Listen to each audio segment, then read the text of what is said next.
Berjumpa lagi dengan Albarak. Kita lanjutkan cerita kelahiran kembali Dewa Abadi tanpa nama. Jangan lupa share, like, komen, dan subscribe. Kelahiran kembali Dewa Abadi tanpa nama bab 1651. Apakah kamu? Ini bukan kejadian langka. Kelahiran Dewa Sejati secara praktis menjamin kejadian seperti itu. Hanya beberapa ribu tahun yang lalu, klan Sruti sebenarnya berada di depan klan Atlas dalam peringkat, tetapi satu Dewa Sejati membalikkan segalanya. Ini adalah nilai Dewa Sejati. Namun kini, klan-klan tersebut memperoleh kesempatan untuk menjadi lebih dekat lagi. Klan Atlas telah melahirkan Dewa Sejati dari generasi terakhir, sementara klan Sruti akhirnya melahirkan salah satu dari mereka sendiri di Saru. Jika kedua klan menggunakan hubungan masa lalu mereka sebagai kepura-puraan, mereka dapat membentuk aliansi yang kuat menuju masa depan. Perang dalam kuadran menara tidak disukai dan hanya diperbolehkan di dalam kuadran sendiri. Perang intra-kuadran dilarang. Atau apa alasan klan Diaso untuk tidak mengklaim Iman Muda yang merupakan kuadran peringkat ke-100? Namun, peristiwa medan perang kuno segera mendekat. Banyak pemimpin yang lebih cerdas tahu bahwa perdamaian ini akan segera berakhir. Jika mereka tidak memperkuat pertahanan dan bersiap, mereka bisa ketahuan. Masalah ini semakin parah karena tindakan Kitsune yang tinggal serumah dengan Sruti. Raja Sruti telah menghabiskan beberapa tahun terakhir dengan berpikir keras, bertanya-tanya apa sebenarnya yang sedang mereka rencanakan. Kitsune secara tidak terduga menutup diri dari dunia, mereka bahkan membiarkan Sruti menaklukkan semua gerbang perbatasan mereka tanpa melakukan perlawanan sedikit pun. Namun, meskipun hal itu seharusnya membuat Raja Sruti senang, hal itu sebenarnya membuatnya cemas. Itulah sebabnya dia ingin memperkuat aliansinya dengan klan Atlas. Mereka adalah keluarga bangsawan yang menghargai persahabatan. Bahkan dalam menghadapi kelemahannya, Raja Atlas tidak pernah meremehkannya dan selalu memperlakukannya seperti saudara. Raja Sruti juga tahu bahwa Raja Atlas telah membesarkan putranya dengan nilai-nilai yang sama. Hal ini meyakinkannya bahwa kemitraan ini akan menjadi hebat. Meskipun Adonis bukan dewa sejati seperti ayahnya, ia tetaplah kaisar tingkat atas, sama seperti Teh. Selain itu, Raja Atlas jelas tidak akan mati dalam waktu dekat. Begitu Saru dewasa, mereka akan memiliki dua ahli tingkat dewa sejati sebagai tulang punggung mereka dan itu akan membuat mereka semua tenang. Namun, putrinya tinggal di negeri fantasi. Tentu, dia sadar bahwa sebagian kesalahannya adalah karena membiarkan putrinya mempelajari sutra di usia yang masih sangat muda, dan dia yakin bahwa sutra dan insting putrinya dapat dipercaya. Namun, masalah hierarki dalam dunia persilatan terlalu penting. Dan, Dion memiliki status yang terlalu tinggi untuk putrinya. Menurut akal sehat, bergabung dengan klan dengan keberadaan tinggi yang melindungi mereka adalah pilihan yang lebih cerdas. Namun, Raja Sruti bukanlah orang seperti itu. Pertama, ia menolak meninggalkan persahabatannya dengan klan Atlas hanya karena pilihan yang lebih baik telah muncul. Kedua, ia tidak ingin putrinya hanya menjadi salah satu dari sekian banyak istri orang kuat. Saru pantas mendapatkan pria yang mencurahkan seluruh jiwanya padanya dan hanya padanya. Adonis harus melakukan ini, mau atau tidak, semata-mata karena suatu hari Saru akan jauh lebih kuat daripada dirinya. Akan tetapi, sebuah hambatan telah mengganggu rencananya. Siapa yang mengira seorang jenius sekelas dia bisa memiliki hati yang baik pada saat yang sama? Bukankah seharusnya semua jenius pada dasarnya adalah bajingan yang suka mempermainkan wanita? Kecuali putri kecilku, tentu saja. Sialan, Tuhan. Tidak bisakah engkau memberi anak itu beberapa kekurangan yang mencolok yang dapat dilihat dengan jelas dalam sutra Saru kecil? Raja Sruti meratapi kemalangannya, sambil merasakan sakit kepala yang amat sangat. Dia masih tidak mengerti bagaimana seorang anak laki-laki dari alam semesta yang lemah itu tiba-tiba mendapatkan dirinya sebagai pendukung dari keberadaan yang lebih tinggi. Mungkin dia seperti Saru dan pergi ke sana untuk mengikuti ujian. Tiba-tiba, Raja Sruti merasakan ketukan di bahunya. Ia menoleh dan melihat seorang pemuda yang menyeringai, yang tampaknya berusia pertengahan 20-an. Namun, ia tahu dengan jelas bahwa pria ini sebenarnya seusianya. Ia tidak lain adalah Raja Atlas. Bukankah sudah kubilang, serahkan saja masalah ini pada anak-anak. Kau memang keras kepala. Raja Sruti mengusap hidungnya dengan canggung. Memang dialah yang bersikeras menikahkan keluarga mereka. Apakah kamu dan adik perempuanku tidak cukup? Raja Atlas mengedipkan mata pada Ratu Sruti. Rumah tangga kita sudah menjadi satu. Itulah yang kukatakan, tetapi dia tidak mau mendengarkan. Rupanya aku tidak cukup baik untuknya, dia juga butuh keponakan kecil Adonis. Ratu Sruti tampak mahir memainkan peran gadis kecil saat kakak laki-lakinya ada di dekatnya sambil cemberut. Sakit kepala Raja Sruti makin parah. Ia selalu benci saat kedua saudaranya mulai mengganggunya. Mari kita bicarakan hal lain. Raja Atlas berubah serius. Kita harus segera mengatasi masalah Kitsune yang sedang kau hadapi. Dengan datangnya gelombang, menusukkan pisau ke punggungmu adalah kemungkinan terburuk. Raja Shruti mengerutkan kening. Apakah kau tahu sesuatu? Raja Atlas mendesah. Ya, tetapi karena alasan yang tidak dapat kujelaskan, mustahil untuk memberitahumu. Kurasa kita harus menyerang lebih cepat daripada nanti. Seperti inilah, perjamuan penyambutan ke-11 yang diselenggarakan dalam beberapa hari yang sama berubah menjadi Dewan Perang. Dari informasi yang kami kumpulkan sebelum semua informasi benar-benar tertutup, Kepala Void meninggal dalam keadaan yang tidak diketahui. Meskipun, kami memiliki beberapa petunjuk.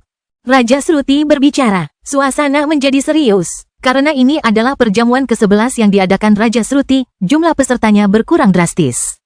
Selain dirinya, istrinya, kedua anaknya, belum lagi Raja Atlas, istrinya, dan Adonis, hanya ada pengawal maut Saru, pengawal maut Elinor Hanu, yang hadir. Catatan penulis, Ditgard Hanu adalah ibu Awaif, yang disebutkan selama perkenalan klan Mino tepat setelah serangan Kepala Void. Dia tidak memiliki nama klan Mino, meskipun Raja Mino masih memanggilnya istrinya. Kelahiran kembali Dewa Abadi tanpa nama bab 1652, tidak pernah. Beberapa bulan sebelum mereka dikurung, laporan menyatakan bahwa mereka menggunakan terowongan Void yang kami perintahkan untuk dibangun untuk uji coba Little Saru. Kemungkinan besar, tujuan mereka saat itu sama dengan Little Saru, atau sangat dekat. Kita tahu bahwa Kepala Void memimpin sekelompok murid klan Void secara pribadi, yang semuanya adalah prajurit surgawi yang hebat. Namun, tidak ada satupun dari mereka yang kembali. Tak lama kemudian, putra Kepala Void yang kini telah meninggal, Kaori Void, secara paksa mengambil alih klan Kitsune menggunakan token perintah leluhur mereka. Namun, ini terjadi setelah ia terpilih menjadi Kepala Void berikutnya dengan mengumpulkan dukungan dari dua orang jenius yang seharusnya menjadi pesaingnya, Tetua keempat Nobu Void dan Tetua kelima Midori. Raja Shruti mendesah, kami tidak punya banyak informasi selain ini. Awalnya kami tidak khawatir, karena kami pikir akan ada kebocoran. Namun, mereka benar-benar menutup diri. Raja Atlas mengerutkan kening. Mengapa kau berasumsi seperti ini?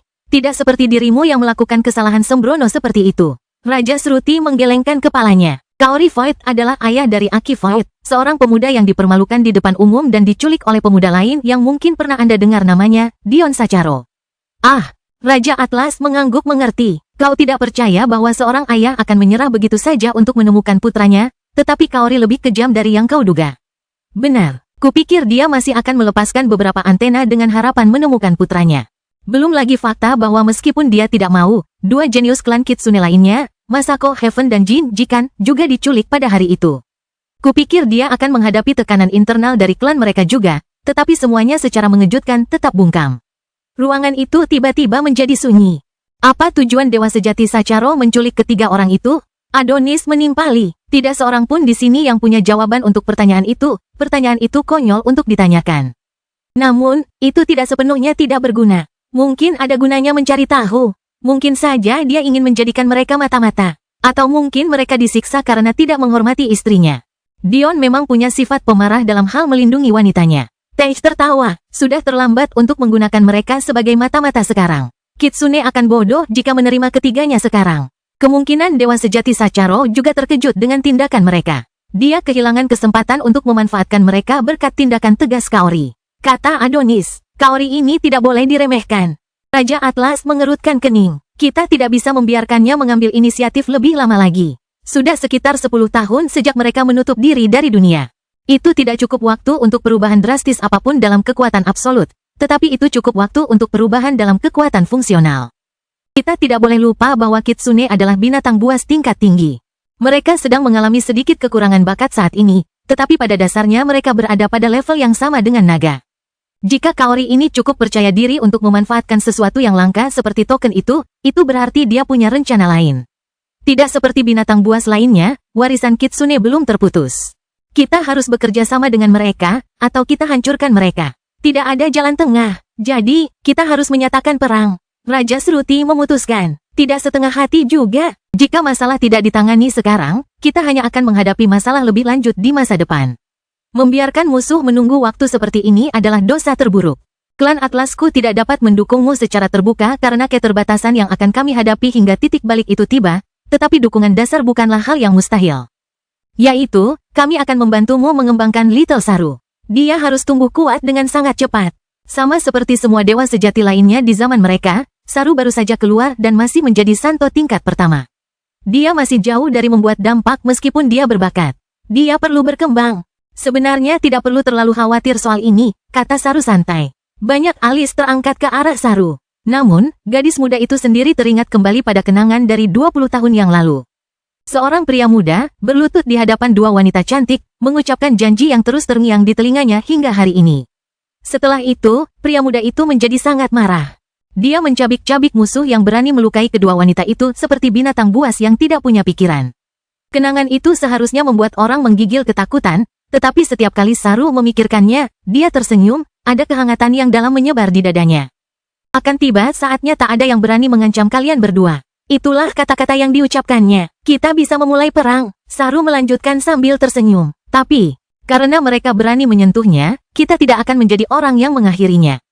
Dion sama sekali tidak menyadari kepercayaan Saru padanya. Sejujurnya, meskipun kedengarannya tidak berperasaan, dia telah melupakan gadis kecil yang telah tumbuh menjadi wanita dewasa. Terakhir kali dia memikirkan namanya adalah ketika dia menyadari bahwa mengalahkannya selama turnamen dunia kemungkinan besar lebih berkaitan dengan Saru yang menghadapi penindasan daripada kekuatannya sendiri. Bukan berarti Saru tidak sebanding dengannya sekarang. Namun, dia benar sekali. Dion tidak berniat membiarkan masalah dengan klan Kitsune berlalu begitu saja. Dia telah mengesampingkannya karena dia tidak punya kekuatan untuk melakukan apa yang perlu dia lakukan, tetapi dia tidak akan pernah melupakan wajah lemah Ri di tangan mereka. Mereka tidak hanya menyakiti istrinya, mereka juga berani menyerang planet asalnya seolah-olah mereka adalah korbannya. Dia tidak akan pernah membiarkan hal seperti itu terjadi. Sampai sekarang, Aki, Masako, dan Jin masih berlatih di bawah bimbingan Dion. Sejujurnya, tingkat ketidakpuasan mereka terhadapnya mungkin sudah berkurang hingga hampir tidak ada. Meskipun mereka tidak memiliki kebebasan, mereka menerima lebih banyak sumber daya daripada yang pernah mereka bayangkan sebelumnya. Kelahiran kembali Dewa Abadi tanpa nama bab 1653, kesalahan. Meskipun ia tidak akan memberi mereka perlakuan yang sama seperti yang ia berikan kepada ibu mertuanya, Kawa, dan membiarkan mereka menjadi rubah surgawi. Harus diingat bahwa Kitsune adalah binatang buas yang hebat. Meskipun tubuh mereka lemah, mereka lebih dari sekadar menebusnya dengan bakat mengolah energi yang menakjubkan. Aki mungkin mengerahkan segenap kemampuannya dalam latihan untuk membalas Dion karena telah mengebiri dirinya dan mungkin merupakan satu di antara ketiganya yang tidak akan pernah memaafkan Dion. Tetapi hal itu tidak akan menghentikan Dion untuk memanfaatkannya. Selain itu, Dion tidak sedang memikirkan hal-hal ini saat ini. Sebaliknya, matanya tertuju pada lautan kristal ruby. Dion mengulurkan lengannya, matanya menyala-nyala dengan api hitam saat ia perlahan berkomunikasi dengan api kekacauannya.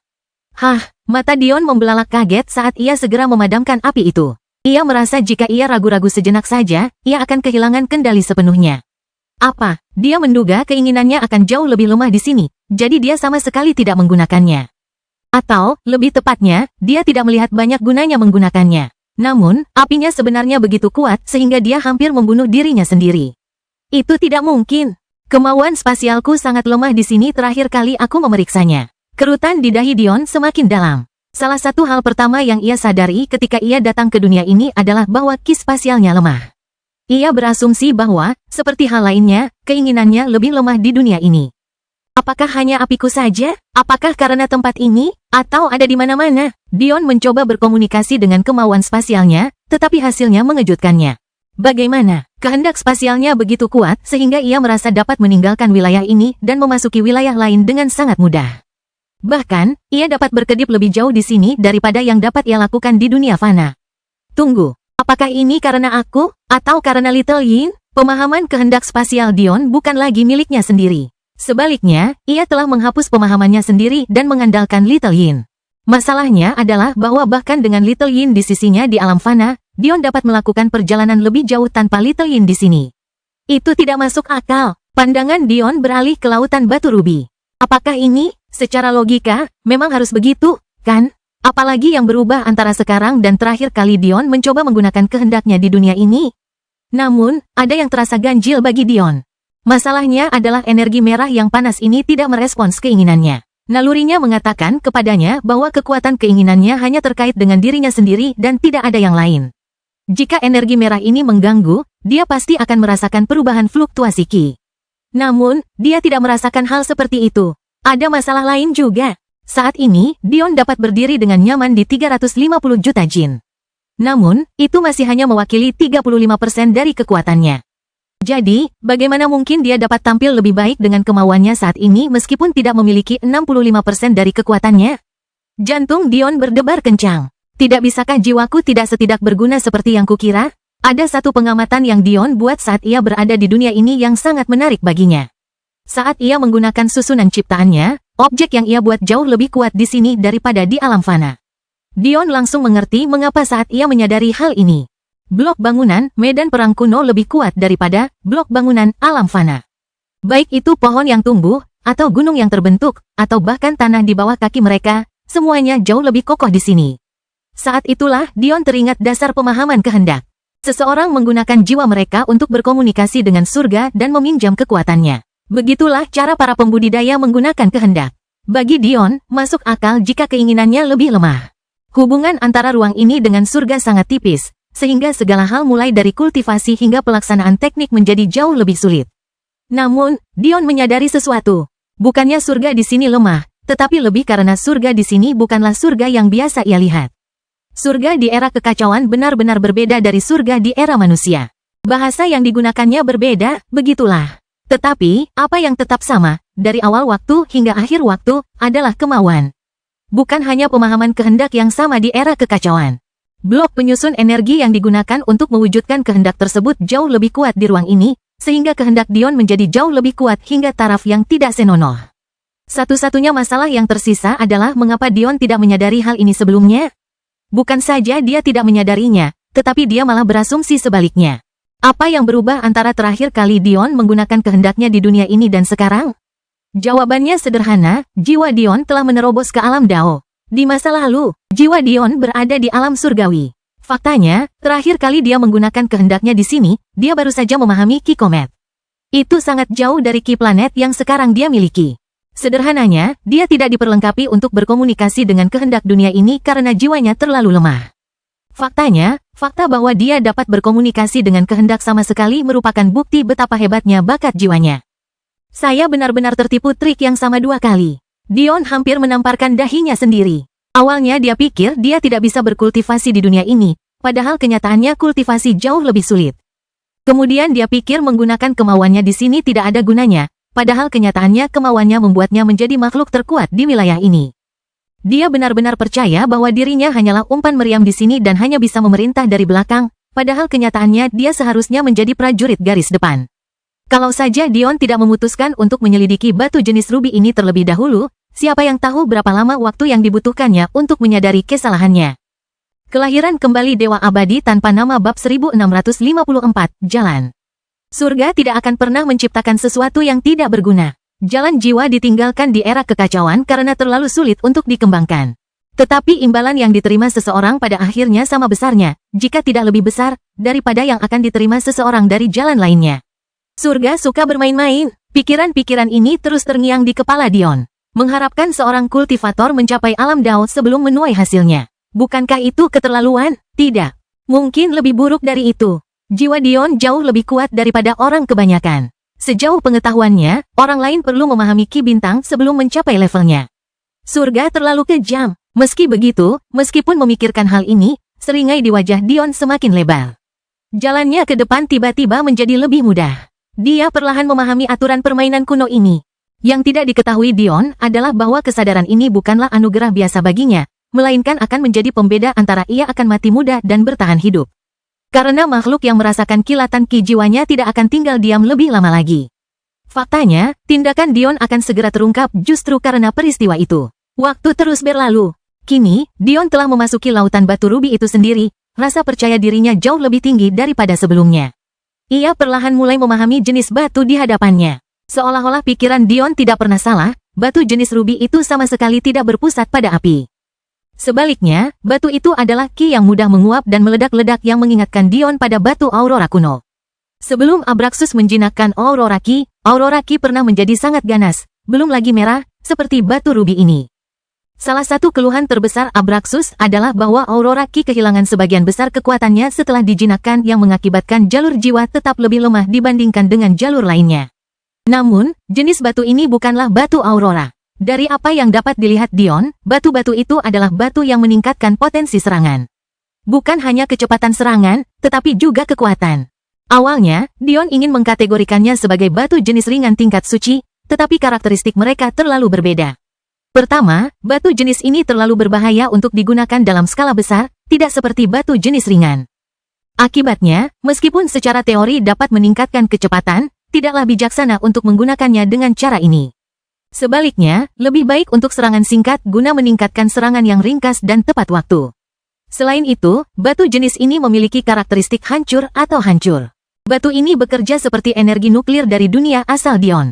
Batu ini terus-menerus mengalami fisi dan fusi, yang kemungkinan besar merupakan sumber panas. Hal ini menjadikan energi ini sebagai pedang bermata dua yang besar. Di satu sisi, ia dapat meningkatkan kekuatan serangan Anda secara eksplosif, tetapi di sisi lain, ia seperti bom waktu yang tersimpan di dalam tubuh Anda. Tiba-tiba, Dion merasa sangat bersyukur karena ia tidak jadi melemparkan api kekacauannya ke tempat seperti itu. Apalagi dirinya sendiri, kemungkinan besar seluruh wilayah itu akan hancur. Untungnya, meskipun energi ini bekerja seperti energi nuklir dalam praktiknya, energi ini sebenarnya jauh lebih stabil. Energi ini hanya akan bereaksi keras ketika dikeluarkan dari selubung batu kristalnya. Aku akan menyebut kalian semua sebagai batu tipe peledak. Kalian akan sangat berguna. Menambang batu jenis apapun menjadi jauh lebih mudah bagi Dion setelah dia menyadari kekuatan tekadnya. Cahaya gua meredup dari merah terang menjadi hitam pekat saat Dion mengumpulkan lebih banyak lagi. Tak lama kemudian, ia tidak dapat menggali lebih jauh, bahkan dengan kekuatan barunya, dan memutuskan untuk pergi. Namun, seperti yang diharapkan, ia menemukan tamu tak diundang di ujung terowongan. Atau, mungkin ia adalah tamu tak diundang dalam situasi ini. Mata sipit kuning dari seekor wyvern hitam biru menatap Dion dengan mengancam. Seperti yang diduga, terowongan itu terlalu sempit untuk dimasuki para wyvern, tetapi itu tidak menghentikan mereka untuk menghalangi jalan keluar. Meski begitu, mungkin Dion beberapa jam lalu akan merasa gugup dalam situasi ini. Namun, Dion sekarang merasa darahnya mendidih karena antisipasi. Dia telah terkurung terlalu lama, meragukan kecakapan tempurnya sendiri dan bersembunyi di balik kemampuan tambahan jiwanya. Tapi, itu bukan cara Kaisar Titan. Senyum jahat mengembang di wajah Dion. Darahnya terpompa, debaran jantungnya bergema begitu keras hingga geraman rendah wyvern jantan itu sepenuhnya tenggelam. Ketika Dion pertama kali membangkitkan tubuh berlian titannya, darahnya telah berubah dari merah tua menjadi biru tua. Meskipun darahnya masih merah, darahnya pada dasarnya sangat berbeda dari manusia lainnya. Seiring berjalannya waktu dan tubuhnya semakin kuat, darahnya mulai berubah sekali lagi. Apa yang dulunya merupakan bercak-bercak perunggu kecil berubah menjadi untayan. Dan untayan itu segera berubah menjadi arus yang utuh. Jika seseorang melihat ke dalam tubuh Dion, akan tampak seolah-olah sungai-sungai ambrosia mengalir melalui pembuluh darahnya, memompa tubuhnya dengan vitalitas. Dion mengulurkan telapak tangannya. Jika orang lain melihat adegan ini, mereka akan mengira Dion sudah gila. Dia menghadapi monster yang lebih kuat daripada monster yang butuh waktu berjam-jam untuk menghadapinya tadi dengan ekspresi santai seperti itu. Lebih buruk lagi, tangannya sekarang hanya setengah meter dari moncong wyvern. Apakah dia benar-benar berniat kehilangan tangan yang baru saja didapatkannya kembali dengan cepat? Pusaran, spiral, semburan angin hijau pekat berputar di telapak tangan Dion. Dia bahkan tidak menyadari perubahan aneh itu karena dia sepenuhnya fokus mengendalikan kekuatan besar yang mengalir melalui dirinya. Angin selalu tidak berwarna. Meskipun dao setengah langkah Dion berwarna hijau muda, angin yang dihasilkannya tidak begitu. Wyvern itu sudah tersentak kaget mendengar jantung Dion berdebar kencang. Tetapi melihat fenomena aneh ini terbentuk di hadapannya, ia tiba-tiba merasa bahwa kemenangan mudahnya telah sirna. Ia merasakan sesuatu yang aneh beberapa jam yang lalu. Salah satu dari banyak pasangan kawinnya, dan salah satu dari sedikit yang cukup kuat untuk melahirkan anak-anaknya, tanpa alasan yang jelas mengeluarkan teriakan perang. Kelahiran kembali Dewa Abadi tanpa nama bab 1655, Wyvern. Sebagai laki-laki, sudah menjadi kewajibannya untuk melindungi perempuan, tetapi pasangannya ini cukup gaduh. Dia benci jika dia ikut campur dalam perkelahiannya, jadi dia berencana untuk memeriksa situasi setelah menunggu beberapa saat. Setidaknya dia tidak bisa menyalahkannya. Namun, saat dia datang ke sini, meskipun dia mencium aroma wanita itu tidak terlihat dimanapun. Lebih buruknya lagi, anak-anak mereka telah pergi. Dia secara khusus mengawasi anak-anak ini karena dia tidak bisa membiarkan anak-anak jantan tumbuh besar. Mengingat betapa gaduhnya ibu mereka, jika dia melahirkan anak laki-laki, dia pasti akan menantang otoritasnya. Jadi, dia menunggu, jika mereka betina, semuanya akan baik-baik saja. Namun jika mereka jantan, mereka akan menjadi santapan berikutnya. Yang mengejutkannya, benar-benar ada seekor jantan di sana. Namun, jantan ini tidak berbau seperti salah satu anaknya. Ditambah lagi, ia keluar dari lubang yang tidak pernah dibiarkan dimasuki oleh pasangannya. Namun, itu tidak menjadi masalah baginya. Lelaki lain di wilayahnya, dan disarang pasangannya, tidak kurang. Ia akan mencabik-cabiknya, lalu menanyai wanita itu karena berani berpikir bahwa memiliki lelaki lain adalah pilihan baginya. Itulah semua yang ada dalam pikiran Wyvern laki-laki itu sebelum dia tiba-tiba menyadari dirinya melesat mundur dengan kecepatan yang menyilaukan, tubuhnya berputar dan berpusar di udara. Dion menatap tangannya, tangan yang bertugas mengirim Wyvern sepanjang 15 meter terbang dengan sangat mudah. Jelas jauh lebih sulit untuk mengendalikannya. Bagian yang mengejutkan adalah Dion tahu ia bisa mengeluarkan lebih banyak kekuatan, jika saja ia memiliki lebih banyak kendali. Sayangnya, ia terpaksa menempatkan pembatasan buatan pada dirinya sendiri sehingga ia secara tidak sengaja melukai dirinya sendiri dengan cedera yang tidak dapat diperbaiki.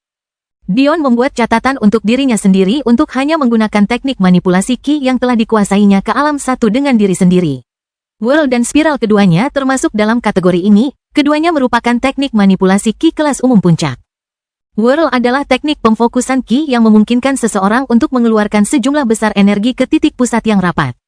Spiral meningkatkan kekuatan keluaran Ki dengan memanfaatkan gaya sentripetal. Bersama-sama, hal itu menghasilkan hasil yang cukup hebat.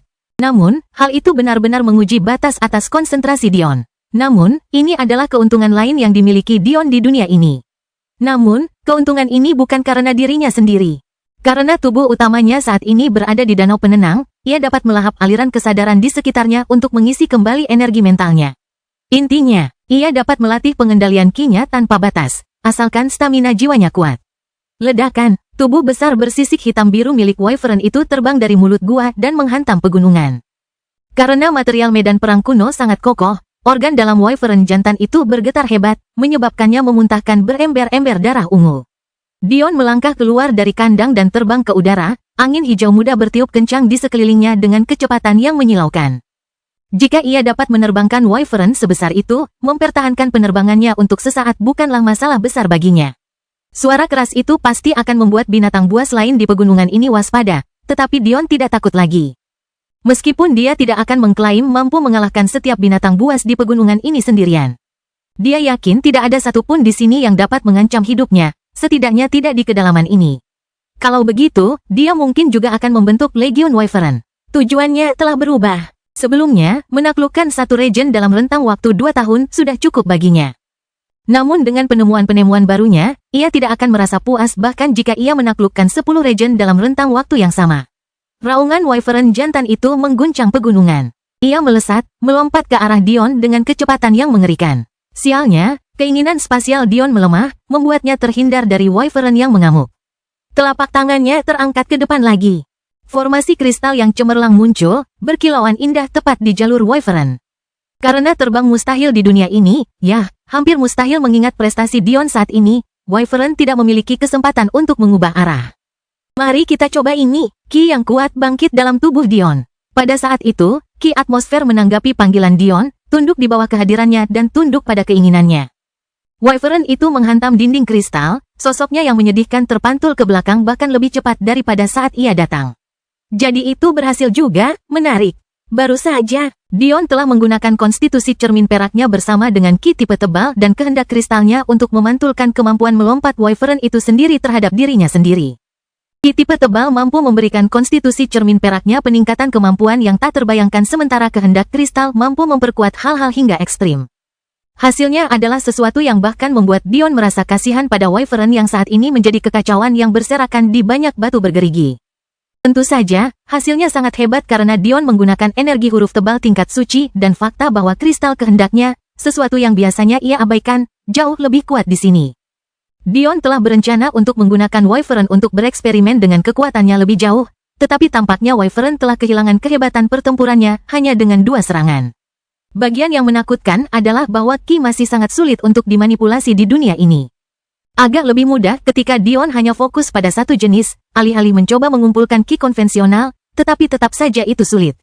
Akan tetapi, meskipun hanya mampu mengumpulkan sedikit Ki huruf tebal, hasilnya sangat berlebihan. Meskipun dia tidak bisa lagi bereksperimen dengan Wyvern yang menyedihkan itu, dia telah mempelajari sesuatu yang lain. Merasakan dan memanipulasi Ki di ruang ini jauh lebih mudah ketika kamu sudah memiliki sebagiannya. Misalnya, baru saja, Dion telah mengganti ki jenis ringan yang dibawanya saat memasuki pegunungan menjadi ki jenis tebal. Tidak hanya itu, ia juga beralih dari ki jenis ringan tingkat esensi menjadi ki jenis tebal tingkat suci. Ia menemukan bahwa memiliki ki jenis yang sama di dalam meridiannya tidak hanya memudahkan penginderaan dan penggunaan ki yang sama, tetapi juga semakin tinggi tingkat ki jenis itu yang dimilikinya. Semakin mudah pula hal itu terjadi. Kelahiran kembali Dewa Abadi tanpa nama bab 1656, tidak adil. Dion tidak mampu memanipulasi ki tipe cahaya atmosfer saat ia memiliki versi tingkat esensi di dalam dirinya. Namun, saat ia menggunakan ki tipe berani tingkat suci dari tumpukan pengasuhan Wyvern betina, seolah-olah sebuah pintu telah terbuka untuknya, yang sebelumnya tidak ada. Hal itu memberi Dion banyak ide yang dapat ia coba di masa mendatang. Dion menunduk, ia berencana untuk melirik lagi ke arah Wyvern jantan yang terluka itu. Hanya untuk melihat apakah lebih baik memakannya atau apakah ia layak disembuhkan dan ditambahkan ke pasukan Wyvern-nya, tetapi ada hal lain yang menarik perhatiannya. Hijau, warna wasiatnya bukanlah sesuatu yang diperhatikan Dion, biasanya karena warnanya terlihat jelas. Namun, ada beberapa wasiat yang tidak berwarna. Misalnya, wasiat angin atau wasiat musiknya. Konon, aliran angin dan musiknya memiliki dao setengah langkah yang berwarna-warni. Aliran anginnya memiliki warna hijau muda yang lembut, sedangkan aliran musiknya adalah warna pelangi. Pikiran pertama yang terlintas di benak Dion saat melihat angin hijau membungkusnya adalah warna itu sama persis dengan warna setengah langkah dao miliknya. Medan perang kuno ini, semakin hari semakin menarik. Dion menyadari bahwa ia harus mendekati dunia ini dengan cara yang berbeda. Selama ini, ia memperlakukan tanah-tanah ini seperti realitas lain, tetapi kenyataannya tidak demikian. Ini adalah permainan. Meskipun ini adalah permainan yang dapat membuatnya kehilangan nyawanya, namun ini tetaplah permainan. Ini bukan berarti Dion akan menganggap tempat ini sebagai lelucon, tetapi justru sebaliknya. Ia harus menganggapnya lebih serius. Ia harus berhenti memperlakukannya seperti dunia yang sudah ia ketahui semua aturannya karena ia tidak tahu. Bagian yang paling membuat frustrasi tentang Ancient Games adalah ketidakmampuan individu untuk saling berbagi aturan. Anda tidak hanya harus menyusun strategi untuk menang, Anda juga harus perlahan-lahan memahami aturan yang Anda susun strateginya. Dion telah melakukan banyak kesalahan di dunia ini, mengasumsikan hal-hal yang seharusnya tidak dilakukannya. Namun, jika dia mendekati tempat ini seperti Ancient Game, mengetahui bahwa dia harus mengungkap sendiri aturan-aturan tersembunyi yang membentuk lanskapnya, dia mungkin tidak akan melakukan kesalahan-kesalahan itu. Baiklah, kalau begitu aku akan bermain. Raungan berbagai binatang buas memasuki telinga Dion, membuatnya tersenyum. Sebelumnya, ia berpikir bahwa membangun benteng di pegunungan ini hanyalah angan-angan. Ia hanya bisa menghindarinya, namun kini, ia telah memutuskan bahwa tempat ini akan menjadi jangkarnya untuk membakar medan perang kuno. Meskipun tidak akan langsung terwujud, itu jelas merupakan tujuan untuk masa depan.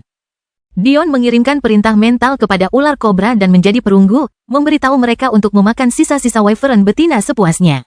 Dia punya sesuatu yang lain untuk dimakan. Meskipun Dion berkata bahwa ia dapat menyerap aliran kesadaran untuk mempertahankan energi mentalnya sesuka hatinya, kenyataannya adalah bahwa tubuh utamanya sedang berjuang. Ia baru berhasil melewati setengah jalan dari tingkat kedua, karena sama lambatnya dengan sebelumnya, tetapi pikirannya bergetar saat ia terus maju. Bukannya Dion tidak bisa merasakannya di medan perang kuno, tetapi lebih karena ia mengabaikan perasaan itu sepenuhnya. Mirip seperti memaksakan diri bekerja seharian meskipun sedang mengalami migrain yang hebat. Meski begitu, kecenderungan masokis Dion terhadap tubuh utamanya tidak berkurang saat ia mengubah pegunungan kecil itu menjadi neraka yang hidup. Para wyvern yang telah memerintah tempat ini dengan arogan selama ini menjadi umpan meriam Dion. Sampai pada titik di mana Dion bertanya-tanya apakah ada gunanya melakukan ini. Jika ia benar-benar begitu kuat di sini, apakah ia perlu membangun pasukan? Namun, ia segera menepis pikiran-pikiran itu. Ia bisa mentolerir kesalahan-kesalahan yang menganggap dirinya lebih lemah dari yang sebenarnya, tetapi menganggap dirinya lebih kuat dari yang sebenarnya, adalah dosa yang jauh lebih besar. Jika ia melebih-lebihkan dirinya sendiri, hanya kematian yang menanti. Selain itu, Dion belum memasuki kedalaman pegunungan itu. Jika dia harus menggambarkan kekuatan wyvern, maka kekuatan itu sekitar 20% lebih kuat dari pasangannya yang sekitar 50% lebih kuat dari ular kobra betina dan ratu yang bekerja bersama-sama. Menurut perkiraan Dion, Queen secara resmi dapat menunjukkan kekuatan ahli Dao tingkat rendah di alam fana. Jadi, kekuatan wyvern bukanlah hal yang bisa diremehkan. Setidaknya mereka hampir menembus batas Dao tingkat menengah. Meskipun, label seperti itu tidak ada artinya di sini. Lonjakan kekuatan yang gila-gilaan semacam ini membuat Dion hampir meragukan bahwa kekuatannya saat ini hanyalah hasil dari jiwanya dan komponen dasar medan perang kuno. Mungkin itu terkait dengan garis keturunan dan konstitusinya juga. Semakin Dion memikirkannya, semakin masuk akal hal itu. Dunia konstitusi Ri memberinya kendali atas ras Elfin, berbagai spesies binatang yang pernah mereka taklukkan di masa lalu, para peri, dan bahkan pohon dunia. Dunia konstitusi Madeline meningkatkan kecepatan kultivasinya secara eksplosif, bahkan membuat malu binatang surgawi. Jika dia tidak sedang koma, mungkin dia sudah mendekati penghalang surgawi puncak. Dunia konstitusi Orcus adalah surga bagi pemurnian mayat dan pusat ki kematian. Ditambah lagi, dunia ini dapat digunakan lebih bebas daripada dua dunia konstitusi yang disebutkan sebelumnya. Dunia ini bekerja lebih mirip dengan dunia dalam Dion. Betapa tidak adilnya jika dunia konstitusi Dion adalah medan perang kuno yang akan dimasuki oleh semua jenius lainnya hanya dalam waktu 112 tahun. Apakah itu masuk akal? Dia harus berbagi manfaat dari dunia konstitusinya dengan orang lain? Tentu, dia sudah memulai lebih dulu. Dan, tentu, turunnya medan perang kuno itu langka. Ini baru ketiga kalinya, jadi mungkin dia hanya kurang beruntung. Namun ada sesuatu yang tidak beres dengan dirinya. Kelahiran kembali Dewa Abadi tanpa nama bab 1657, Ketiadaan. Kita harus ingat bahwa dunia konstitusi Dion bahkan tidak akan terbuka untuknya dalam keadaan normal. Hanya karena dia memaksakan masalah dan memasuki wilayah sutra perunggu, hal itu terjadi begitu cepat. Jika tidak, itu akan menjadi pengulangan alur waktu terakhir dan dia akan kehilangan kesempatan terbaiknya untuk memanfaatkan dunianya. Saat Dion memikirkan misteri ini, dia tidak berhenti menjelajahi pegunungan. Dia tahu tidak ada gunanya memikirkan ketidakadilan ini. Sejak kapan surga bersikap adil padanya? Setelah menaklukkan Wyvern jantan, pasangan betina dan para beta dalam kelompoknya secara alami juga jatuh di bawah kekuasaannya. Ada 2 telur Wyvern lagi, sehingga totalnya menjadi 5, ditambah 7 betina dan 2 jantan. Meskipun, kedua jantan dikebiri dan cacat berat. Dion bertanya-tanya mengapa Wyvern jantan meninggalkan mereka begitu saja. Walaupun dia tidak menemukan tambang jenis batu lainnya di dalam gua para Wyvern bawahan, seperti yang diduga, dia menemukan satu di dalam gua alpa mereka. Seperti Wyvern betina, terowongan itu terletak di dalam terowongan yang terlalu sempit untuk dimasuki tubuh mereka. Namun, terowongan itu menyimpan batu-batu jenis yang selama ini Dion cari, batu-batu suci tingkat Sein. Dion langsung mengerti mengapa Wyvern jantan memilih gua ini. Mengingat seberapa sering ia harus bertempur untuk melindungi harga dirinya dan wilayah kekuasaannya, belum lagi banyaknya teman-temannya. Memiliki tempat yang dapat ia masuki untuk mempercepat kecepatan penyembuhannya sangatlah berharga. Sayangnya, dia tidak tahu cara memanipulasi ki, dan karena itu hanya bisa mengandalkan kemampuan penyembuhan pasif dari batu. Batu-batu ini akan membawa lantai ke-6 menara Sage ke tingkat yang benar-benar baru. Jika aku bisa mewujudkannya, tentu saja. Dion menggelengkan kepalanya dan mengumpulkan batu-batu itu. Jumlahnya sekitar 5-6.000. Menurut perkiraan Dion, jika dia menguras semuanya, itu akan setara dengan sekitar 5-6 kali jumlah energi tipe suci yang dia sedot dari tumpukan pemeliharaan burung jantan dan setengah dari jumlah di dalam tumpukan Wyvern betina. Itu adalah anugerah yang luar biasa. Dion memandang ke arah kedalaman pegunungan, tetapi memutuskan untuk tidak meneruskan perjalanannya. Ia memahami bahwa gunung menarik di dunia ini karena gunung memunculkan batu-batuan yang tersembunyi dalam bumi. Karena ia berada di tepi luar, ia masih berada di dalam apa yang dianggap bumi dangkal, tetapi di kedalaman, batu-batuan yang lebih besar akan ditemukan, dan binatang buas yang lebih besar akan mengikutinya. Catatan penulis, gunung biasanya berawal dari tanah datar yang melengkung ke dalam karena benturan.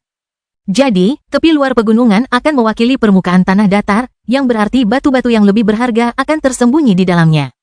Dion tidak membiarkan keserakahannya atau keuntungan tak terduga membutakannya. Ia fokus pada 3 tugas. Pertama, ia harus membesarkan 5 telur Wyvern. Hanya dengan membesarkan binatang buas sejak bayi, ia dapat melatih mereka agar mampu menggunakan ki. Ratu dan ular kobra betina hanya lebih lemah daripada Wyvern betina karena Dion hanya dapat memberikan ki tingkat esensi kepada mereka, begitu ia mulai memberi mereka ki tingkat suci. Bahkan 10 Wyvern betina tidak akan dapat menandinginya. Kedua, ia harus melatih dirinya sendiri. Karena ia tidak dapat fokus pada jiwanya karena alasan yang jelas, ia harus mempercepat pertumbuhan tubuh dan kemauannya. Kehendaknya saat ini merupakan kekuatan besarnya, tetapi ia hanya dapat menggunakan sebagian kecil darinya karena kendalinya terbatas. Ia harus meningkatkannya. Ini juga akan sangat membantu pemahaman kehendaknya dan ia berpotensi dapat menembus alam Dao dengan beberapa kehendak di bawah tekanan ini. Mengenai tubuhnya, Dion tahu ia perlu meningkatkan kekuatannya dengan cepat, terutama karena jiwanya yang sombong. Ia langsung membunuh dua Wyvern laki-laki yang lumpuh, sementara ia membiarkan Wyvern Alpha memakan beberapa lusin batu suci untuk pulih. Setelah melahap Wyvern jantan yang lumpuh, kekuatan tubuh Dion meningkat pesat. Setelah menenangkan dan memelihara pertumbuhannya dengan ki tipe suci, tubuhnya akhirnya melampaui batas 500 juta jin. Kekuatan tubuh Wyvern jauh lebih dari yang dapat dibayangkannya. Jika bukan untuk tujuan menggunakan mereka dalam pasukannya, dia pasti telah memakan 8 Wyvern yang tersisa juga. Tugas ketiga yang Dion pikirkan adalah sesuatu yang sama sekali ia abaikan hanya karena ia pikir ia tidak punya kekuatan untuk memikirkannya. Dalam warisan Orcus, ia meninggalkan peta tempat penyimpanan mayat-mayat perangnya. Salah satu lokasi itu berada di medan perang kuno. Tempat yang sama Orcus menemukan tengkorak bayi jenius klan Pride yang memahami jalan ketiadaan. Saat Dion mengklaim medan perang kuno, aliansi Fana tidak menunda-nunda tanpa kehadirannya, malah sebaliknya, mereka berusaha lebih keras. Dion telah menjelaskan hal ini dengan jelas selama pertemuan mortal terakhir. Kali ini, perang akan terjadi entah mereka menginginkannya atau tidak, 2 tahun dari sekarang. Sebelumnya, Dion tidak benar-benar memiliki cara untuk meyakinkan mereka dengan alasan. Satu-satunya alasannya untuk mendorong perang sebelumnya adalah entitas. Dia tahu dia tidak bisa hanya berdiam diri, bumi pada dasarnya adalah bom waktu yang terus berdetak yang hanya bisa dijinakkan dengan kekuatan yang lebih besar. Masalahnya adalah siapapun yang memiliki sedikit pun firasat tentang bagaimana pikiran manusia berfungsi tahu bahwa menggunakan masalah yang tidak akan terwujud selama beberapa ratus ribu tahun.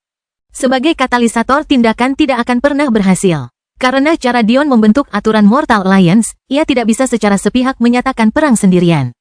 Meskipun ia memiliki kekuasaan yang paling besar, kekuasaannya jauh lebih seimbang daripada kuadran lainnya. Meskipun ia ingin mengambil kendali dan mengendalikan segalanya, Dion tahu bahwa metode itu akan merugikan dalam jangka panjang. Dia ingin menciptakan lingkungan yang memberi bawahannya kekuasaan dan jalan untuk meraih kekuasaan tersebut. Hanya dengan melakukan ini mereka akan berusaha sekuat tenaga. Dion tidak dapat melakukan semuanya sendirian, dia membutuhkan orang-orang yang kuat di bawahnya, jadi dia tidak punya pilihan selain memilih pendekatan ini. Kelahiran kembali Dewa Abadi tanpa nama bab 1658, bermain. Untungnya, medan perang kuno memberi Dion alasan yang tepat. Meskipun ia tahu bahwa itu baru akan terjadi setelah 112 tahun, semua orang percaya bahwa itu sudah dekat. Dion menggunakan ini untuk membuat kepala klan menyadari bahwa tidak ada pilihan lain. Jika mereka tidak segera meningkatkan iman mereka, masa depan mereka akan berakhir dengan tiba-tiba. Seperti ini, api lain menyala di bawah klan aliansi mortal. Mereka tidak hanya harus khawatir tentang berakhirnya masa percobaan klan tingkat 1 yang semakin dekat. Mereka sekarang juga harus memperkuat fondasi mereka sehingga mereka dapat mengklaim jasa militer dengan benar begitu perang dimulai. Mereka semua mengerti bahwa perang bukan hanya tempat kematian, itu adalah tempat untuk mengubah takdir mereka. Klan yang akan menguasai aliansi mortal dan klan yang akan berakhir di peringkat terbawah aliansi mereka akan ditentukan oleh perang berikutnya. Apakah mereka ingin keturunan mereka hidup dengan hati-hati? Atau apakah mereka ingin keturunan mereka berlaga dengan kepala tegak? Inilah lingkungan yang dibina Dion. Klan pertama yang perlu diperhatikan bukanlah sebuah klan sama sekali, melainkan kumpulan klan, para peri. Ri memaksakan diri untuk meninggalkan Dion. Meskipun khawatir, dia tahu bahwa dia tidak akan bisa menolongnya hanya dengan melihatnya berjuang. Setiap kali alisnya berkerut, dia merasakan sakit di hatinya, tetapi dia menguatkan diri. Karena dia telah memutuskan untuk mengambil peran sebagai Ratu Elfin, dia pun melakukannya. Sebelum kemunculan Dion, kerajaan Elfin dalam keadaan kacau balau. Anak-anak yatim piatu tidak memiliki rumah, terjadi perpecahan dan persaingan besar-besaran antara klan pilar, dan wabah keputusasaan menyusup ke dalam budaya mereka. Para peri telah kehilangan harga dirinya. Meskipun ayah mertua Dion, Raja Acachia, menyalahkan dirinya sendiri atas banyak hal ini. Dan mungkin memang benar, kenyataannya ini bukan sepenuhnya salahnya. Para peri telah lama kehilangan arah, tindakan Raja Acachia hanya memperburuk keadaan. Sekarang, banyak masalah administratif yang ditangani berkat struktur yang disediakan oleh aliansi Fana, namun para peri masih menghadapi masalah budaya yang tidak dapat diselesaikan dalam beberapa hari. Ri memiliki tugas besar di depannya. Hal pertama yang dilakukannya adalah merobohkan bangunan sebelumnya dan membangunnya kembali menggunakan visi Dion. Pertama, ayahnya secara resmi mengundurkan diri sebagai raja, dan gelarnya pun dihapuskan. Dengan demikian, Ri diberi gelar Matriarch Klan. Aspek kedua adalah masalah pandangan dan langkah pertama dalam menempa ulang cara para elf memandang diri mereka sendiri. Para elf tidak akan lagi dikenal sebagai kerajaan Elfin, mereka akan dikenal sebagai klan Elfin. Bukan klan Elfin, tetapi klan Elfin. Tindakan ketiga yang dilakukan Ri adalah pembubaran berbagai akademi dan serikat. Meskipun ia ingin para elf memiliki rasa bangga dan identitas mereka sendiri, ia tidak ingin hal ini mengorbankan budaya holistik aliansi mortal. Dengan merobohkan bangunan tersebut dan menyatukan para elf dengan aliansi, perbedaan antara klan elf yang lebih besar dan lebih kecil akan menjadi lebih kecil. Masalah ini menjadi lebih mudah dengan Little Lila di sisi Ri. Seorang empati sejati dan Ratu Elfin yang berdiri bergandengan tangan membuat ketidakpuasan apapun tidak terdengar lagi. Meskipun melakukan ini, Ri tahu bahwa masalah ini akan diperbaiki secara perlahan dengan pengaruh aliansi mortal dari waktu ke waktu. Ini adalah cara Dion dan Clara merancangnya. Yang paling dibutuhkan para peri bukanlah hanya reformasi budaya, tetapi kekuatan. Apa cara yang lebih baik bagi para peri untuk mendapatkan kembali kepercayaan dirinya jika bukan dengan menunjukkan kekuatan mereka? Untungnya, Ri memiliki metode sempurna untuk melakukannya. Para elf dikenal karena kemampuan mereka menjinakkan binatang buas, tetapi tugas Ratu Elfin lebih dari itu. Dia tidak hanya harus mengalahkan binatang buas yang ada di bawah komandonya, tetapi juga bertanggung jawab untuk memelihara pertumbuhan para elf. Hari itu, proyeksi pohon besar muncul di planet Sol. Apa yang dulunya merupakan atmosfer yang penuh dengan kehidupan dan vitalitas mengambil langkah maju yang besar saat gambaran ilusi pohon dunia muncul. Elf terlahir dengan konstitusi yang kuat. Sejak pertama kali Dion menginjakkan kaki di kerajaan Elfin, ia mengetahui bahwa elf secara alami terlahir dengan tubuh yang setara dengan konstitusi tingkat bumi. Sedangkan untuk klan Matilde, mereka yang tidak kehilangan banyak kekuatan, secara bawaan lahir dengan tubuh yang setara dengan konstitusi tingkat surga. Masalah ini tidak boleh dianggap remeh. Ada alasan mengapa hanya ada 33 konstitusi, 11 untuk setiap tingkatan. Konstitusi itu sangat langka. Bahkan konstitusi tingkat bumi saja sudah cukup untuk membantu seorang jenius naik ke eselon atas dunia bela diri. Apa yang sebenarnya dilambangkan oleh hal ini hanyalah dasar kekuatan. Tubuh mereka tidak dapat digambarkan sebagai tubuh normal, dan dengan demikian, perbandingan yang paling tepat diberikan oleh mereka yang memiliki konstitusi. Cara terbaik untuk menggambarkannya adalah bahwa para elf dianugerahi peningkatan fisik seperti yang dimiliki orang-orang dengan konstitusi. Tetapi tidak memiliki kemampuan unik yang benar-benar membuat konstitusi menjadi konstitusi. Misalnya, konstitusi cermin perak Ava secara alami menebalkan ki-nya, memberinya sifat defensif yang hebat. Selain itu, meridiannya diperkuat dengan tepat untuk menahan ki yang menebal ini. Peri mungkin memiliki dinding meridian yang diperkuat, tetapi tidak akan mampu menebalkan ki mereka atau menggunakannya untuk bertahan. Selain itu, meridian mereka juga tidak akan setebal individu dengan konstitusi Ava. Mereka pada dasarnya memiliki tubuh yang lebih tinggi dari kultivator normal, tetapi tidak sehebat mereka yang memiliki konstitusi. Hal ini membuat beberapa elf yang memiliki konstitusi lebih kuat daripada manusia normal yang memiliki konstitusi yang sama. Entah bagaimana, klan dengan bakat seperti itu malah jatuh begitu jauh. Itu karena mereka lupa apa arti sebenarnya menjadi peri. Ri tahu dia harus mengambil tindakan untuk memperbaikinya, jadi dia memanggil pohon dunia untuk meminta bantuan. Bukanlah hal yang mudah untuk mengirimkan proyeksi dirinya ke dunia ini, namun untungnya, disinilah gudang harta karun yang ditinggalkan para peri berperan. Kelahiran kembali Dewa Abadi tanpa nama bab 1659, sebuah jari. Salah satu harta karun ini adalah ranting pohon sederhana. Pada pandangan pertama, ranting itu tampak tidak berbeda dari ranting acak yang mungkin ditemukan di hutan lebat, tetapi itu hanya selama ranting itu berada di wadah kristalnya. Saat ranting itu dikeluarkan, ranting itu memancarkan energi alami yang begitu kaya dan menenangkan sehingga seseorang akan merasa puluhan tahun lebih muda hanya dengan berada di dekatnya. Ini bukan sembarang ranting, ini adalah salah satu akar pohon dunia. Dengan sebagian dirinya di sini, ditambah dengan energi kehidupan yang melimpah yang dilepaskan oleh batu kehidupan, pohon dunia berhasil mempertahankan proyeksi dirinya sendiri. Pohon dunia dipenuhi dengan energi alam yang membuat para peri begitu hebat dalam menjinakkan binatang buas dan terkait dengan kekuatan absolut mereka.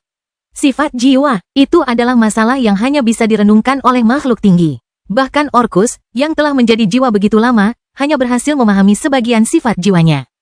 Itu mewakili kekuatan jiwa yang berdiri di atas semua yang lain, masalah yang hanya bisa dipahami setelah Anda melangkah di jalan melahirkan jiwa Anda sendiri yang baru lahir. Kecuali jika Anda seorang peri. Peri tidak perlu merenungkan sifat jiwa mereka, mereka terlahir dengan sifat itu. Atau, lebih tepatnya, mereka seharusnya. Itulah sebabnya mengapa empati sejati cenderung dilahirkan dalam ras mereka, sehingga aturan seputar kepemimpinan mereka pun dibentuk oleh mereka. Karena alasan inilah kemampuan menjinakkan binatang buas mereka berada satu tingkat di atas yang lain. Inilah kekuatan sejati ras yang menguasai era. Titan dikenal karena tubuh mereka yang kuat. Malaikat dikenal karena sihir dan ki mereka yang kuat. Dan peri, mereka dikenal karena jiwa mereka. Tetap saja, peri adalah ras istimewa, yang memperoleh kekuatannya dengan mengandalkan hubungan dengan ras lain. Ketertarikan mereka pada unsur-unsur dan alam sebagian besar berasal dari kontrak mereka dengan para peri. Jalan kedaulatan Ratu Elfin diambil dari kontrak mereka dengan para naga. Hal-hal seperti ini dan yang terkait dengannya dapat dilihat di mana-mana dalam ras mereka. Seperti yang diduga, jiwa sejati mereka juga tidak datang langsung dari diri mereka sendiri. Sebaliknya, ia datang dari pohon dunia. Dari pohon itulah para elf dilahirkan dan dari pohon itulah mereka memperoleh kekuatan terbesar. Dengan menghilangnya Ratu Elfin dan melemahnya iman Elfin, bukan saja tubuh mereka telah jatuh dari standar luhur mereka sebelumnya, mereka juga telah kehilangan sifat jiwa ini. Namun kini, pohon dunia telah muncul sekali lagi, menjulang tinggi di atas planet jiwa dengan cahaya hijau yang agung. Saat para peri kembali meraih kekuatan yang menjadikan mereka penguasa era, Ri bukan satu-satunya istri Dion yang pindah. Clara dan Amporae sama-sama mengemban tanggung jawab berat di pundak mereka. Clara bersama para manusia dan Amporae bersama para pakal. Tugas Clara lebih sulit dari keduanya, yaitu memadukan budaya dunia fana dengan dunia persilatan secara perlahan. Namun, bukan itu saja yang dilakukannya. Sebaliknya, ia ingin menunjukkan kepada dunia persilatan apa yang dapat dilakukan oleh dunia fana. Mortal Alliance mulai berkembang dengan hiburan Mortal World. Segala hal mulai dari buku hingga film memikat penonton baru mereka. Pada saat yang sama, teknologi dunia fana menguasai Mortal Alliance, memenuhi generasi baru dengan rasa ingin tahu dan minat. Sedangkan untuk Amporae, tugasnya lebih mudah dan lebih mudah lagi dengan ayahnya di sisinya. Para pakal adalah keturunan para Asura. Bahkan, para Asura ada di antara mereka, bersembunyi di dalam tubuh Kaetlem. Sementara banyak orang lain menantikan perang ini demi pahala, para pakal memiliki tujuan yang berbeda. Untuk membalas penghinaan yang diberikan klan mereka sendiri. Aliansi Mortal terus maju. Seiring berlalunya hari, kekuatan mereka perlahan tumbuh. Sementara istri-istrinya bekerja, Dion juga tidak bermalas-malasan. Bahkan, hanya dalam waktu 3 bulan, ia tidak hanya berhasil menguasai wilayahnya sepenuhnya, ia juga telah menyusun rencana untuk maju terus. Ketika dia kembali dari pegunungan, dia mengejutkan para anggota suku. Bagaimana mungkin mereka tidak bereaksi seperti itu?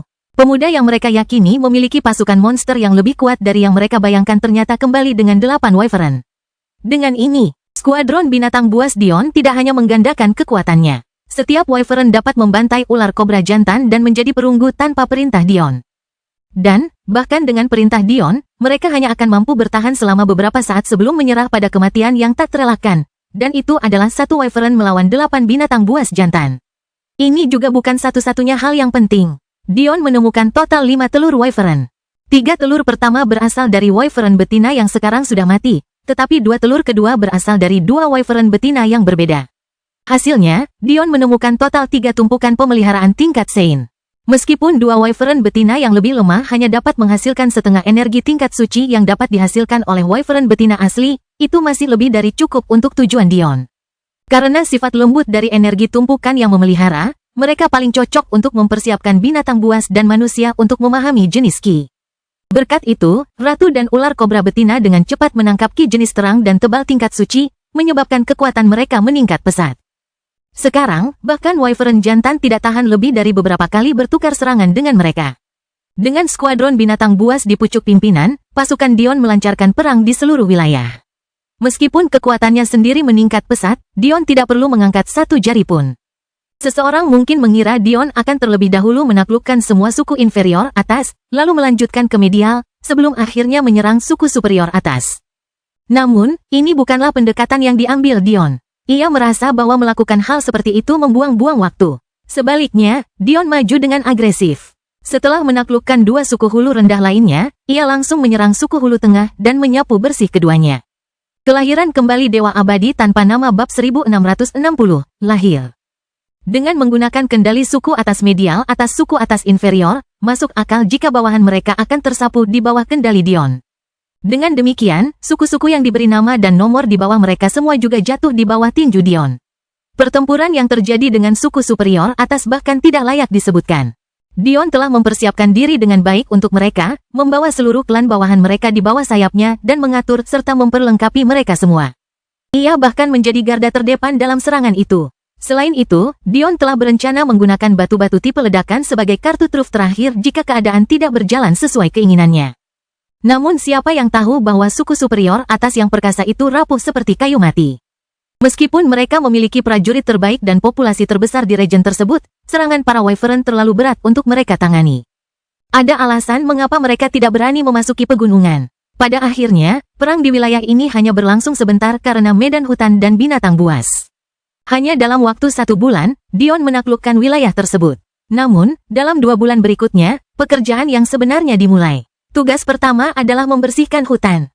Jelas, Dion tidak berniat membersihkan seluruh hutan. Meskipun hal itu mungkin membuat segalanya lebih mudah, hal itu juga membuat segalanya lebih mudah bagi musuh-musuhnya. Dia tidak berniat menyingkirkan begitu banyak perlindungan alam. Sebaliknya, Dion mendirikan 5 kota besar dan 3 benteng besar. Hutan yang ditebangnya hanya cukup untuk kota-kota ini, sementara bagian hutan yang paling lebat dibiarkan tak tersentuh. Apa yang dulunya mustahil untuk merusak pohon-pohon tua menjadi rapuh di bawah kekuatan baru Dion dan para Wyvern. Mengenai benteng-benteng, ia membangun 2 di antaranya langsung di dalam hutan lebat ini, memanfaatkan medannya. Benteng terakhir dibangun di bekas wilayah Wyvern. Tidak ada alasan untuk menyerahkan wilayah ini, jadi Dion memutuskan untuk memanfaatkannya sebagai titik jangkar. Dia dapat memanfaatkannya untuk tidak hanya menaklukkan sisa pegunungan pada waktunya, begitu dia berhasil menaklukkan pegunungan, dia juga akan memiliki akses langsung ke wilayah berikutnya. Setelah ini, Dion membagi populasinya yang telah mencapai lebih dari 50.000 secara merata di 5 kota besar, memerintah mereka dengan aturan yang dimodifikasinya dari hukum aliansi Fana. Dia ingin perlahan-lahan membiasakan mereka dengan gaya kepemimpinannya karena dia berencana untuk suatu hari membawa mereka ke alam Fana, tetapi dia juga tidak bisa bersikap sembrono. Setelah itu, Dion berfokus pada peningkatan besar-besaran cara hidup. Ia membasmi binatang buas, mengejar mereka ke hutan lebat di sekitar 2 benteng. Ia membangun parit dalam yang membentang dari sumber air yang mematikan ke kota-kota, secara artifisial menciptakan jaringan sungai dan danau kecil yang luas. Dan akhirnya, ia menetapkan hukum untuk melindungi hak-hak individu. Akhirnya, Dion mulai membangun pasukan elit. Ia tidak bisa terus-menerus mengumpulkan orang-orang dari suku yang ditaklukkannya. Ia membutuhkan pasukan sejati, yang dapat ia gunakan untuk mengerahkan sumber dayanya. Manusia tidak memiliki batasan yang sama seperti binatang, yaitu, mereka jauh lebih cerdas. Akibatnya, Dion tidak perlu melatih mereka sejak bayi untuk memperoleh naluri memanipulasi Ki, ia dapat mengajari mereka. Pada akhir periode 3 bulan, Dion telah membangun pasukan elitnya. 1000 prajurit pria dan wanita, semuanya memiliki kepekaan Ki yang jauh melampaui rekan-rekan mereka dan kekuatan 1 langkah di atas bahkan burung banteng. Saat ini, mereka hanya bisa menggunakan Ki tingkat esensi karena Dion tidak punya cukup sumber daya untuk menggunakannya dengan lebih baik. Namun, Dion yakin bahwa jika ia memilikinya sejak awal, menaklukkan wilayah ini hanya akan memakan waktu beberapa hari. Meskipun mereka tidak sekuat binatang secara individu, mereka memiliki ketajaman yang hanya dimiliki manusia dan kemauan untuk bekerja sama. Dion merasa tidak tepat untuk memberi mereka gelar Jenderal Iblis yang sama. Sebaliknya, ia memberi mereka nama lain. Seperti inilah Titans lahir. Kegigihan adalah hal yang baik bagi seorang pejuang bela diri, tetapi kegigihan di jalan yang salah akan menuntun pada kebodohan, anak muda. Apakah ada alasan bagimu untuk bersikap keras kepala seperti itu? Apa tujuan Anda memasuki Calming Lake? Apa yang dicapai? Ini bukan tempat yang Anda gunakan untuk membangun tembok yang lebih tinggi. Anda perlu merobohkan tembok dengan fondasi yang lemah untuk membangun tembok dengan fondasi yang lebih kuat. Apa gunanya Anda berada di sini jika Anda tidak akan keluar sebagai orang yang berubah? 3 bulan. Tidak, hampir 4 bulan gangguan terus-menerus. Kesabaran leluhur naga kristal tampaknya tak ada habisnya, mereka semua memiliki watak tenang yang sesuai untuk klan Agios. Bahkan tetesan air yang terus-menerus pun pada akhirnya dapat membelah batu besar.